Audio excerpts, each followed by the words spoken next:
अस्सलाम वालेकुम, कैसे हैं आप सब? तो ये है लास्ट वीकेंड का व्लॉग और यहाँ मैं कुछ ग्रॉसरी वगैरह शॉप करके आई थी, तो वही सब मैं सॉर्ट आउट कर रही थी। अच्छा, प्लान यही था कि मैं ये वीकडेज़ में अपने इन लॉज को बुलाती इफ्तार पे, बट ऐसा हो गया कि हमें ही जाना पड़ा वहाँ पे। और इतने कम दिन बचे हैं ईद को, तो उनको भी शॉपिंग करना है। अभी रिसेंटली वो शिफ्ट हुए हैं यहाँ से, तो सेट करना, हर चीज़ करना, उस पे भी टाइम जा रहा है। तो उन्होंने कहा कि आप लोग ही आ जाओ हमारी तरफ।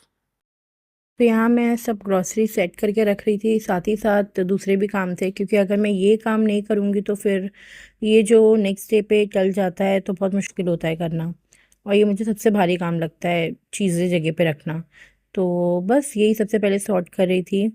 और मुझे रात जगना भी था, क्योंकि अभी बड़ी रातें भी आ रही हैं, तो इस हिसाब से मैंने यही प्लान की थी कि मैं रात में थोड़ा बहुत इबादत कर लूँगी। तो बस यहाँ पे सब सेट करके रखना था जल्दी जल्दी, और फिर कुछ चीज़ों की तैयारी करना भी था रात में ही।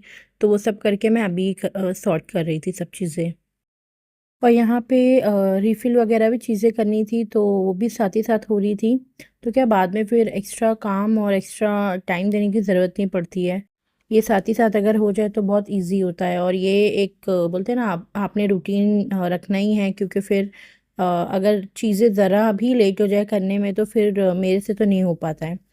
तो क्या यही सब चीज़ें सॉर्ट करके क्लीन करके रख रही थी। और साथ ही साथ याद आया कि अच्छा, मेरा प्लान था नेक्स्ट डे शामी कबाब बनाने का, तो इसलिए मैं चिकन भी डिफ्रॉस्ट कर रही थी, और साथ ही साथ मैं चने की दाल सोक करने के लिए रख दी थी। तो क्या फिर नेक्स्ट डे मैं शामी कबाब बनाने का मेरा प्लान था, और बहुत मन कर रहा था खाने का। यहाँ मैं अपनी अम्मी के तरीके से बनाऊंगी शामी कबाब, जो मैंने अपनी अम्मी से सीखा है। एकदम सिंपल रेसिपी है, लेकिन मैं आप लोगों के साथ शेयर करूंगी। तो बस यहाँ पे ये दोनों चीज़ें मैंने सॉर्ट कर ली थी, और अब मुझे चॉप करना था वेजिटेबल्स। वो भी मैं एक दिन पहले ही करके रखना चाह रही थी, क्योंकि बहुत इजी और हैंडी हो जाता है जब आपको चॉप की हुई वेजिटेबल्स वगैरह मिल जाती हैं टाइम पे। और ये सेकंड चीज़ है जो मुझे बहुत भारी पड़ता है चॉप करना। आई मीन, कभी कभी ऐसा लगता है कि यार इतना सब नहीं होता एक साथ। वर्किंग वुमेन के लिए तो बहुत ही मुश्किल है। आई एम नॉट सेइंग कि जो लोग घर में उनको भारी नहीं पड़ता है काम। आई डू अग्री कि वो तो हमसे ज़्यादा काम करते हैं घर का काम। It's not easy, I know. तो लेकिन मेरे लिए सबसे भारी काम है, मैं नहीं कर सकती हूँ। तो मुझे ऐसा लगता है कि यार कोई चॉप करके दे दे तो अच्छा है। खैर, करना मुझे ही है, तो बस मैं सोची फटाफट से ये करके रख दूँ, तो नेक्स्ट डे जल्दी जल्दी जो भी बनाना रहेगा बना लूँगी।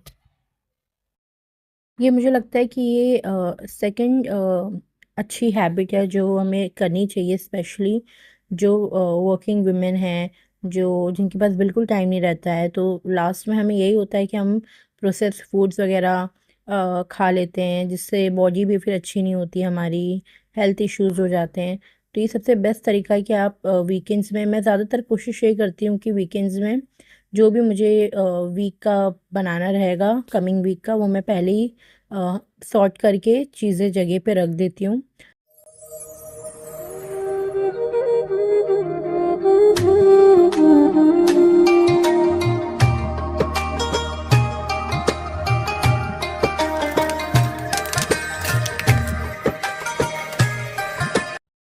अच्छा, ये काम में मैं बहुत अच्छी हूँ कि जहाँ मुझे ऐसा लगता है कि किचन गंदा है, तो फिर तो चाहे वो लेट हो, चाहे कुछ भी, मतलब इतना भी बड़ा ज़्यादा काम हो, मुझे सबसे पहले ये क्लीन करना है, उसके बाद ही मैं कुछ कर सकती हूँ।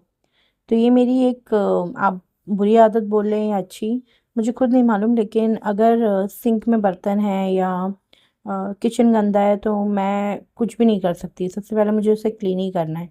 तो ये तो नेवर एंडिंग काम है। मैं पूरे दिन में कितने बार ये वॉश करती हूँ मुझे खुद भी नहीं मालूम, लेकिन करना ही पड़ता है। खैर, मेड वगैरह यहाँ पे हम रख नहीं सकते, क्योंकि बहुत एक्सपेंसिव पड़ जाता है। इंडिया की तरह नहीं कि आप अपने हिसाब से मैनेज कर लो।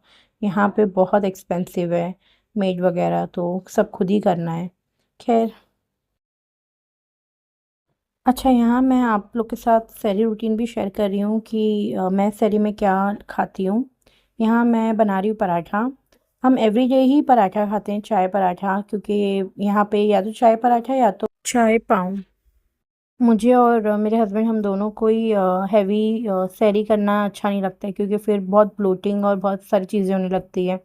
तो इसलिए हस्बैंड भी एकदम लाइट सा खाते हैं, मैं भी एकदम मिनिमम सा ही खाती हूँ, क्योंकि फिर और एकदम लाइट सा।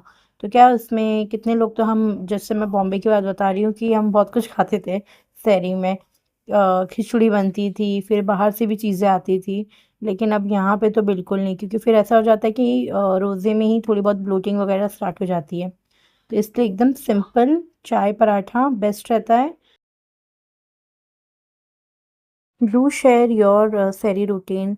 आप लोग क्या खाते हो और क्या आप लोग बनाते हो सैरी में? तो ये था मेरा छोटा सी